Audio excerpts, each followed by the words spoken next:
고지혈증, 정말 다 제 탓일까요? 콜레스테롤의 진실과 관리법. 안녕하세요. 콩닥콩닥터 정한쌤입니다. 오늘도 여러분이 건강에 대해 갖고 계신 오해와 걱정을 덜어드리기 위해 찾아왔습니다. 오늘 주제는 고지혈증, 그 중에서도 콜레스테롤 이야기입니다. 건강검진에서 LDL 콜레스테롤이 높게 나오면 많은 분이 이렇게 자책하십니다. 제가 관리를 못해서요. 기름진 걸 많이 먹어서 그런가 봐요. 그런데 오늘 저는 조금 위로가 되는, 그러나 정확한 이야기를 하나 드리려 합니다. LDL 콜레스테롤이 높은 것은 상당 부분 여러분의 잘못이 아닙니다. 왜 그런지, 그리고 그렇다면 무엇을 해야 하는지를 오늘 차근차근 풀어보겠습니다. 콜레스테롤은 대부분 내 몸이 스스로 만듭니다. 가장 먼저 알아야 할 사실이 있습니다. 우리 몸속 콜레스테롤은 대부분 음식에서 오는 것이 아니라 우리 몸이 스스로 만들어냅니다. 대략 몸속 콜레스테롤의 70에서 80%는 체내에서 합성되고 나머지 20에서 30% 정도가 음식에서 옵니다. 그리고 이 합성과 조절의 중심 장기가 바로 간입니다. 콜레스테롤은 세포막을 만들고 호르몬과 담즙을 만드는데 꼭 필요한 물질이라 우리 몸은 이것을 부족하지 않게 스스로 만들어 쓰도록 설계되어 있습니다. 여기서 중요한 포인트가 나옵니다. 간이 콜레스테롤을 얼마나 만들고 얼마나 잘 처리하느냐는 상당 부분 타고나는 능력입니다. 그래서 똑같이 먹고 똑같이 운동해도 어떤 사람은 LDL이 낮고 어떤 사람은 높습니다. 실제로 아주 높은 콜레스테롤을 타고나는 가족성 고콜레스테롤 혈증 같은 유전 질환도 드물지 않습니다. 즉 LDL이 높다는 것이 곧 게으르거나 많이 먹었다는 뜻은 아니라는 것입니다. 식습관을 바꿔도 LDL이 크게 안 변하는 이유. 그래도 콜레스테롤 든 음식을 줄이면 되지 않나요? 라고 물으실 수 있습니다. 그런데 식이 콜레스테롤을 줄이는 것은 생각보다 효과가 작습니다.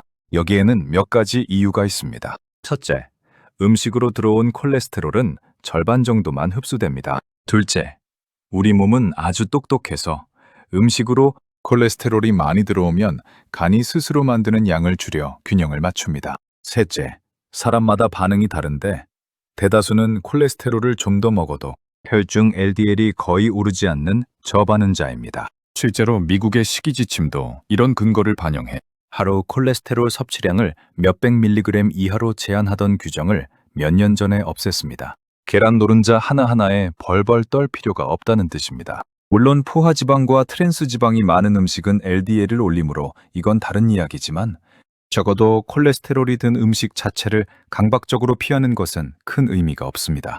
이 원리를 가장 잘 보여주는 것이 약입니다. 소장에서 콜레스테롤 흡수를 막는 약이 있습니다. 그런데 이 약을 단독으로 써도 LDL은 대략 15에서 20%밖에 떨어지지 않고 이것이 사실상 천장입니다. 왜냐하면 흡수를 막으면 간이 콜레스테롤이 부족하네 하고 합성을 더 늘려버리기 때문입니다. 흡수라는 통로 하나만 막아서는 한계가 분명하다는 것을 이 약이 그대로 보여줍니다. 반대로 간의 합성 자체를 억제하는 약, 즉 스타틴이 훨씬 강력한 이유도 여기에 있습니다. 콜레스테롤의 본진이 간이기 때문입니다. 그리고 사람마다 체질이 달라. 어떤 분은 간이 콜레스테롤을 많이 만들어내는 합성형이고 어떤 분은 장에서 콜레스테롤을 잘 빨아들이는 흡수형입니다. 그래서 합성형인 분은 간의 합성을 막는 스타틴에 잘 반응하고 흡수형인 분은 흡수를 막는 약을 더할 때 효과를 봅니다. 같은 고콜레스테롤 혈증이라도 그 뒤에 있는 몸의 사정이 사람마다 다르다는 뜻이고 이것 역시 상당 부분 타고나는 특성입니다. 그러니 나는 왜 남들보다 콜레스테롤이 높지? 라는 물음의 답은 대개 식탁이 아니라 체질에 있습니다. 한 가지 더 흥미로운 점이 있습니다. 간 기능이 심하게 나빠지면 오히려 콜레스테롤이 낮게 나옵니다. 콜레스테롤을 만드는 공장이 간인데 그 공장이 망가지면 생산이 줄기 때문입니다. 그래서 콜레스테롤 수치는 단순히 많이 먹어서 높다는 식으로만 볼 수 없는 우리 몸의 대사 상태를 반영하는 지표입니다. 고지혈증에도 종류가 있습니다. 고지혈증이라고 다 같은 것이 아닙니다. 크게 나누면 LDL 콜레스테롤이 높은 경우, 중성지방이 높은 경우, 좋은 콜레스테롤인 HDL이 낮은 경우, 그리고 이들이 섞인 복합형이 있습니다. 원인으로 보면 앞서 말씀드린 가족성 고콜레스테롤 혈증처럼 유전적으로 타고나는 경우가 있고 다른 질병이나 상태 때문에 2차적으로 생기는 경우가 있습니다. 당뇨병, 갑상선 기능 저하증, 비만, 과도한 음주, 콩팥이나 간의 질환, 일부 약물이 2차적인 원인이 됩니다. 그래서 고지혈증을 발견하면 단순히 기름진 음식 탓으로 넘기지 않고 숨은 원인이 있는지 함께 살피는 것이 중요합니다. 그럼 생활 습관은 소용없을까요? 여기까지 들으시면 그럼 관리해봤자 소용없다는 거냐고 오해하실 수 있습니다. 전혀 그렇지 않습니다. 다만 냉정하고 정확하게 기대치를 잡자는 것입니다. 생활 습관으로 LDL을 낮출 수 있는 것은 분명합니다. 그런데 얼마나 낮아지는지를 퍼센트가 아니라 실제 수치로 보면 각각의 효과가 생각보다 소량이라는 것을 알 수 있습니다. 우리나라 이상지질혈증 진료 지침도 식이와 운동, 체중 관리가 LDL을 어느 정도 낮추는지를 정리해두고 있는데 하나씩 숫자로 살펴보겠습니다. 먼저 체중 감소입니다. 여러 연구를 종합하면 생활 습관으로 체중을 1kg 줄일 때마다 LDL이 평균 약 1.3mg/dL 정도 낮아집니다. 그러니 5kg을 빼면 대략 6에서 7, 10kg을 빼면 대략 13 정도가 내려가는 셈입니다. 몸무게의 5%만 줄여도 LDL이 대략 5에서 8% 낮아진다고 알려져 있습니다. 살이 빠지면 특히 간에 낀 지방이 줄어 간의 콜레스테롤 생산이 줄기 때문입니다. 다음은 운동인데 여기서 흥미로운 점이 있습니다. 흔히 유산소 운동만 생각하지만 유산소가 아닌 근력, 즉 저항 운동만으로도 LDL이 낮아집니다.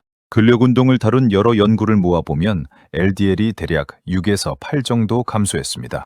다만 정직하게 말씀드리면 LDL을 낮추는 효과 자체는 유산소 운동이 더 커서 대략 13에서 18까지도 보고됩니다. 근력 운동은 LDL보다는 오히려 혈압을 낮추고 근육과 혈당을 개선하는 데 강점이 있습니다.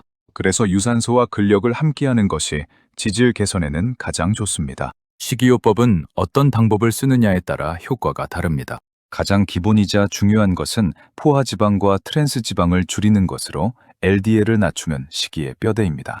여기에 더할 수 있는 구체적인 방법들이 있습니다. 뒤리와 보리, 콩, 해조류, 채소에 많은 수용성 식이섬유를 하루 5에서 10g 늘리면 LDL이 대략 5%, 수치로는 3에서 5 정도 낮아집니다. 식이섬유가 장에서 담즙산을 붙잡아 배출시키면 몸이 그것을 다시 만드느라 콜레스테롤을 쓰기 때문입니다. 또 식물성 스테롤이나 스타놀을 하루 약 2g 섭취하면 이것이 장에서 콜레스테롤 흡수를 두고 경쟁해 LDL을 대략 8에서 10%, 수치로는 8에서 10 정도 낮춥니다. 콩단백을 하루 약 25g 정도, 동물성 단백질 대신 먹으면 LDL이 대략 5%, 3에서 5 정도 내려갑니다. 이런 방법들을 한꺼번에 실천하는 이른바 포트폴리오 식단을 철저히 지키면 각각의 효과가 합쳐져 훨씬 큰 감소를 얻을 수도 있습니다.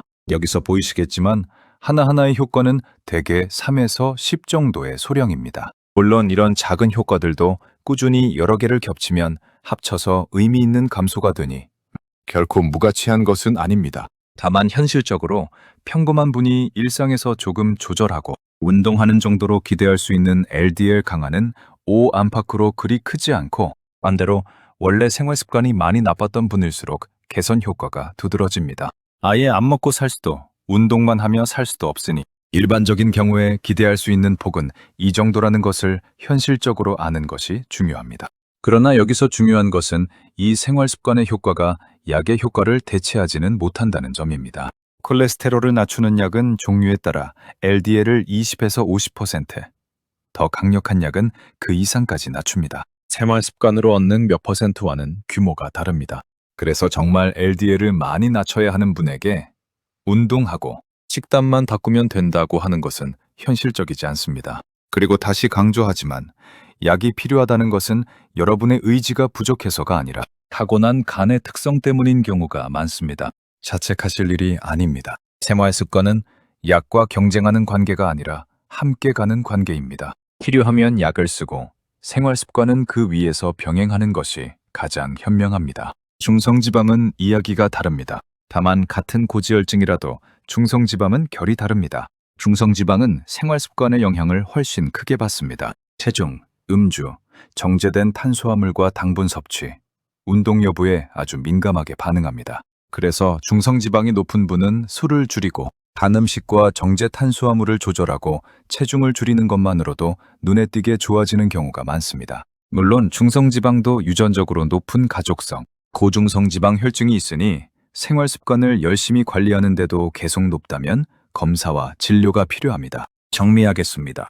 LDL 콜레스테롤은 상간부분 우리 몸이 스스로 만들고 그 능력은 타고나는 부분이 큽니다.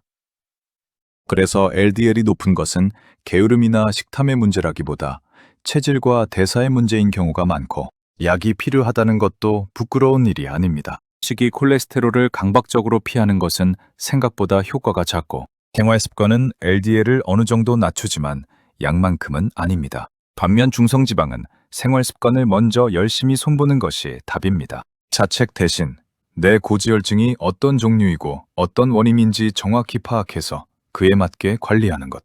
그것이 오늘의 결론입니다. 객관적인 결과를 토대로 현명하고 지혜롭게 판단하셔서 여러분 모두가 미래에도 건강하시기를 소원합니다.